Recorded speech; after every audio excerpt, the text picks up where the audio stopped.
श्रियं दधानमुरसां मध्ये भूनीळयोस्थितं वन्दे वराहनृहरिं शेखरं सिंहभूभृतः। जय श्रीमन्नारायण। श्रीमते रामानुजाय नमः। ओम अस्मद्गुरुभ्यो नमः। భగవంతుణ్ణి చేరుకోవాలనుకుని ఎంతోమంది ఆధ్యాత్మిక మార్గంలో ప్రయాణం చేస్తూ ఉంటారు. సనాతన ధర్మాన్ని అనుసరించేటువంటి ప్రతి ఒక్కరూ కూడా ఆధ్యాత్మికత అనే ఒక తాపాన్ని, ఏదైతే ఆధ్యాత్మిక, ఆదిదైవిక, ఆదిభౌతిక తాపత్రయములు అని అంటారు, మనమంతా కూడా ఎన్నో రకాలుగా భగవంతుణ్ణి చేరుకుందామని ప్రయత్నాలు చేస్తూ ఉంటాం. ముఖ్యంగా సనాతన ధర్మాన్ని పాటించే ప్రతి ఒక్కరు కూడా ఒక రంగుకి, కేవల కాషాయ రంగుకే ఎంతో గొప్పనైనటువంటి విలువనిస్తాం. కేసరియా అని మనం చెప్తూ ఉంటాం. హనుమంతుణ్ణి కేసరిగా మనం పిలుస్తూ ఉంటాం. ముఖ్యంగా కాషాయ వస్త్రము ఎందుకోసము అని అంటే త్యాగానికి చిహ్నంగా చెప్తూ ఉంటారు. అలాంటి కాషాయ వస్త్రాన్ని ధరించినటువంటి వారు, వారి వారి సాంప్రదాయాలను అనుసరించి దండాన్ని ధరించినటువంటి వారు యతీశ్వరులు, గురువులుగా మనం చెబుతూ ఉంటాం. మనం ప్రతి ఒక్కరము కూడా గురుర్ బ్రహ్మ, గురుర్ విష్ణు, గురు సాక్షాత్ మహేశ్వర ఇలాంటివి ఎన్నో కూడా తెలియని వాళ్లకు మనం గురువు యొక్క వైభవాన్ని చెబుతూ ఉంటాం. అలాంటిది ఒక గురువుని ఎవరైనా కూడా అంతర్జాలంలో మనకున్నటువంటి ఈ మాధ్యమాలలో మాట్లాడేటప్పుడు కనీస మర్యాదలు కూడా ఉల్లంఘిస్తూ ఎవరికి ఏది అనిపిస్తే అది మాట్లాడడం, ఏది అనిపిస్తే అది రాసేయడం, పోస్టులు చెప్పేయడం, పోస్టులు పెట్టడం, ఇవన్నీ కూడా చేస్తూ ఉన్నారు కదా. ఎప్పుడైనా కూడా మీకేదైతే తపన కలిగిందో, మీకేదైతే బాధ కలిగిందో దానికి సంబంధించినటువంటి విషయాన్ని వారి దగ్గరికి పోయి విన్నవించుకోవడమో, అయ్యా మీరు ఇలా మాట్లాడారు అని చెప్పుకోవడమో ఇలాంటివి చేయాలి. ముఖ్యంగా కాషాయాన్ని ధరించిన వారిని, దండధారిని ఖచ్చితంగా సాగిలపడి, అంటే వారిని గురువుగా మనం స్వీకరించాము, అలా ఎవరెవరైతే గురువులుగా మనకు ఉన్నారో వాళ్ళు ఆధ్యాత్మిక మార్గాన్ని మనకు దర్శింపచేస్తూ భగవంతుణ్ణి ఏ విధంగా సేవించాలి, ఎన్ని పద్ధతుల్లో మనం భగవంతుని చేరుకోగలుగుతాము అని మనకున్నటువంటి మార్గాన్ని సుగమం చేస్తారు. అలాంటి పెద్దలు వేదాల్లో ఉండేటువంటివి, వేదాంతాల్లో ఉండేటువంటివి, పురాణాల్లో ఉండేటువంటి ఎన్నో రహస్యాలని మనకు శిష్యులకు చెప్పడం, వారి అపారమైనటువంటి జ్ఞానాన్ని, మన పైన ఉన్నటువంటి గొప్పనైన వాత్సల్యంతో మనకి ఇస్తూ ఉంటారు. అలాంటి వారిపైన మనం మాట్లాడేటప్పుడు ఎంత జాగ్రత్తగా ఉండాలి. మనకు ఉన్నటువంటి యూట్యూబ్ కానీ లేదా మిగిలిన ముఖ పుస్తకంలో కానీ దేంట్లో అయినా కూడా మనం హెడ్డింగ్ పెట్టడం లేదా థంబ్నెయిల్స్ పెట్టడంలో కూడా ఎంతో జాగ్రత్త వహించాలి. ఇప్పుడు నావాడు గురువు అయితే నేను వారి మర్యాదను ఈగవాలకుండా నేను చూసుకుంటాను, మరో సాంప్రదాయ గురువైతే నాకు వారిని ఏమన్నా కూడా నాకు పట్టనే పట్టదు అని అనుకునే వాళ్ళైనా, లేదా నా సాంప్రదాయాన్ని దూషించినటువంటి ఆ గురువు ఎవరైనా, ఎంత పెద్దవాడైనా నేను తూలనాడుతాను అని అనే రకంగా ఆ పద్ధతిగా ఎవరు ఉండకూడదు. చాలా హేయమైనటువంటి, చాలా ఘోరమైనటువంటి పద ప్రయోగాలు చేస్తూ ఉన్నారు. ఇప్పుడు వారి శిష్యులు, వారి అనుయాయులకు మాత్రమే రామానుజులు గొప్పనైనటువంటి అవకాశాన్ని ఇచ్చారు, నారాయణ మంత్రం ఇచ్చారు, అందరికీ ఇవ్వలేదు అని అంటున్నారు. మీరు ఎంతమంది సమతాభావనతో ఎంతమందిని మీరు ఉద్ధరించారు? మొదలది మీకు మీరు ప్రశ్నించుకోండి. ఒక ఆదిశంకరులు శ్రీ వైష్ణవులే, వారు శుద్ధ వైష్ణవులే, విష్ణు యొక్క గొప్పతనాన్ని కీర్తించిన వారు నిర్మోహమాటంగా అని అంటే, ఒక వేరే అద్వైత సాంప్రదాయ సిద్ధాంత ప్రతిపాదన చేసిన వారైనా, అలాంటి సిద్ధాంత స్థాపకులైనా కూడా విష్ణు పారమ్యాన్ని కీర్తించారు అని అనగానే అద్వైత సాంప్రదాయానికి ఉన్నటువంటి వైభవమంతా తగ్గించేశారు, అసలు విశిష్టాద్వైతమే బోధించారు అని చెప్పలేదు కదా. విషయం ఏమిటంటే, మీరు ఆదిశంకరులు వైష్ణవాన్ని, విష్ణు పారమ్యాన్ని చాలా గొప్పగా చెప్పారు అని చెప్పారు నిర్మోహమాటంగా, విష్ణువే గొప్పవాడు అని. అంతేకాని ఆదిశంకరులను ఏమన్నారు? ఆదిశంకరులు చతురామ్నాయ పీఠాలు పెట్టలేదు అని చెప్పారు. సరే, వీటన్నిటిపైన చర్చ మనం చేసి దానికి ఏదైతే చరిత్ర ఏమిటి, చరిత్రలో ఏం జరిగింది అనేది మనం చెప్దాం. కానీ ఇప్పుడు ఒక వియ్యానికైనా, అంటే ఎవరితో అయినా ఒక యుద్ధం చేయాలన్నా, వియ్యం పొందాలన్నా కూడా సమాన స్థాయిలో ఉండాలి అని కదా మనం చెప్తూ ఉంటాం. అలా అసలు వారి పాద రేణువుకు కూడా సరిపోని వాళ్ళంతా కూడా అసలు నువ్వు ఎలాంటి వాడివి, ఎలాంటి నిందలు వేస్తున్నారు అంటే మనం చెప్పుకోవడానికి కూడా మనకు ఆలోచించాల్సినటువంటి పరిస్థితి. అంత దారుణమైనటువంటి పదప్రయోగాలు చేస్తున్నారు.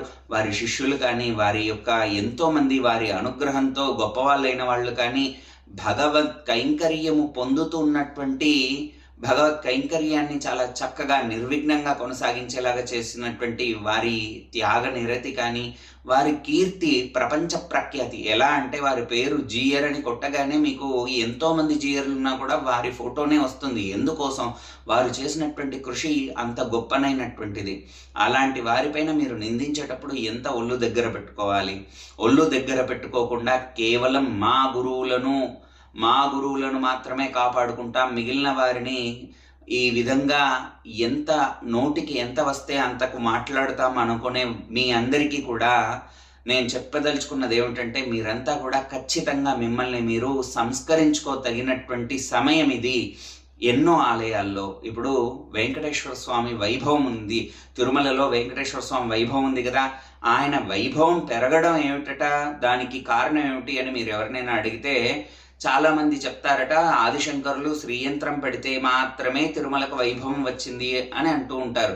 ఏమిటండి, ఆయన కలో వెంకటనాయక, కలియుగానికి వెంకటపతి ఆయనకు చక్రం పెడితేనే ఆయనకు వైభవం పెరిగింది. ఆయన చక్రం పెడితేనే, శ్రీయంత్రం పెడితేనే ఆయన దగ్గరికి మంది వస్తున్నారు, డబ్బులు వస్తున్నాయి, ఆదిశంకరుల వల్లనే. ఇలాంటివన్నీ కూడా పుకార్లు ఎంత దుస్సాహసంగా చెప్తూ ఉంటారు. ఏమిటి, ఆ పరమపదం నుంచి సాక్షాత్తు ఆ స్వామి వస్తే అక్కడ వైభవం లేదా? ఆ స్వామి కొండ అణువు కూడా ఋషులతో, తపస్సులతో, వేద ఘోషతో జరుగుతూ ఉంటుంది. అలాంటి ఆ స్వామి వైభవాన్ని మీరు పాడు చేస్తామని ఆలోచిస్తూ ఉంటారు. ఆ స్వామికే వైభవం లేదు, ఆదిశంకరులు చేస్తేనే వచ్చింది అని అంటారు. పరమ పదనాథుడైనటువంటి ఆ విష్ణుమూర్తి సాక్షాత్తు వైకుంఠనాథుడే రాముడిగా అవతరించాడు. విష్ణు యొక్క దశావతారాల్లో ఒక అవతారమే రామావతారం. అలాంటి రామావతారాన్ని కూడా రాముడే నారాయణుడు అని చెప్తే మీకు అరగదు, జీర్ణించుకోలేరు. ఎందుకండి జీర్ణించుకోలేకపోవడం? రాముడు నారాయణుడు కాదా? మరి అదేవిధంగా సీతామహాలక్ష్మి అని చెప్తాం మనం, ఎంతోమందికి పేర్లు పెట్టుకుంటూ ఉంటాం. అది కాదా? ఒక ఆయన ఉన్నాడు, ఆయన ఋషిపీఠం అని ఒక పత్రిక ఉంటుంది. ఆ పత్రిక పైన మహాలక్ష్మిని, శివుడిని కలిపి ఫోటో ముద్రిస్తాడు. ఆయన పైన ఎంతమంది మీరు మాట్లాడారు? ఎంతమంది ఇప్పుడు నోర్లు తెరుచుకొని మాట్లాడుతూ, అంటే ఏనుగు పోవ చూచి కుక్కలు భౌభౌమన్నట్టుగా ఏనుగు పోతూ ఉంటే మాట్లాడుతున్నట్టుగా ఎంతమంది నోటితో మాట్లాడరా అన్నటువంటి మాటలను మాట్లాడుతున్నారు మీరంతా కూడా. ఎంత మూర్ఖ శిఖామణులు అంటే, సనాతన ధర్మానికి వారు ఏం చేశారు, సనాతన ధర్మానికి వారు చేసినటువంటి కృషి ఏమిటి, ఇలాంటివన్నీ కూడా ప్రశ్నిస్తున్నారు కదా. మరి ఈ సామవేదం షణ్ముఖ శర్మ గారు ఋషిపీఠంలో శంకరులని, అంటే శివుడిని లక్ష్మీదేవిని కలిపి ఫోటో ముద్రించినప్పుడు ఎంతమంది ప్రశ్నించారండి? ఒకరి భార్యని ఇంకొకరి భార్యగా ఎలా చూపెడతారు? ఏమైనా ఆలోచన, అంటే ఆలోచించే ఒక వస్తువు శరీరంలో పరమాత్మ ఇచ్చాడా లేదా? మరి ఇంతమంది నోటితో మాట్లాడుతున్న వీళ్ళందరూ కూడా అప్పుడు నోరులేటుపోయినాయి. ఇప్పుడు బొట్టు పెట్టుకునే విధానం గురించి కూడా ఎంతోమంది మాట్లాడుతూ ఉంటారు. ఏమిటండి బొట్టు పెట్టుకునే విధానం? ఇది మాత్రమే బొట్టు పెట్టుకునే విధానము, ఇది కాదు, లేదా అసలు వీళ్ళే బ్రాహ్మలు, మిగిలిన వాళ్ళు బ్రాహ్మలే కాదు అని ఇలాంటి దుర్మార్గమైనటువంటి మాటలు మాట్లాడుతూ ఉంటారే. వీళ్లకు మాత్రమే గొప్పనైనటువంటి మంత్రశక్తి ఉన్నది, మిగిలిన వాళ్ళకు మంత్రశక్తి లేదు. మంత్రం అంటే ఏమిటండి? రామ అనే మాట అనగలిగేవాడు కూడా మంత్ర సాధన చేస్తున్నట్టే. మిగిలిన వాడికి ఎవరికి మంత్ర అర్హత లేదు. ఇలాంటివన్నీ కూడా మిగిలిన వాళ్ళను హేయంగా చూసేటువంటి ఆ భావన, దుష్ట భావన మీకు ఎక్కడి నుంచి వచ్చింది?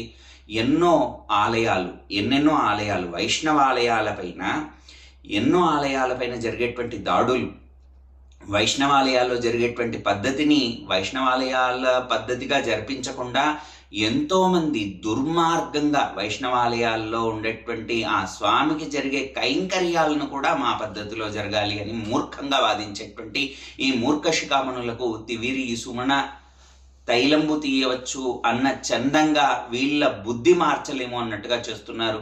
ఇప్పుడు ఎన్నెన్నో గొప్పనైనటువంటి విష్ణు ఆలయాలు, ఇప్పుడు మీరు కేవలం 4 ఆలయాలు మాత్రమే శివుడి ఆలయాలు, ఈ హరహర రాయలు, బుక్కరాయలు ఇలాంటి విజయనగర సామ్రాజ్య స్థాపన చేసినటువంటి వారు చేసినటువంటి గొప్పనైనటువంటి ఆ సంపద, శిల్ప సంపద అంతా కూడా కర్ణాటకలో మనం చూస్తే విష్ణు ఆలయాలను మాత్రమే ఎందుకు దాడి చేశారు, శివాలయాలకు ఎందుకు ఏమి జరగకుండా ఎందుకుంది? సరే, అవన్నీ పక్కకు పెడితే ఎన్నో ఆలయాలను మనం చూస్తే విష్ణు ఆలయాల్లో విష్ణు కనీసం పేరు, నేమ్ బోర్డు అంటాను చూసారా, ఇప్పుడు ఈ ఆలయం ఎవరి ఆలయము అని చెప్పడానికి కూడా అక్కడ ఆలయం పక్కకు,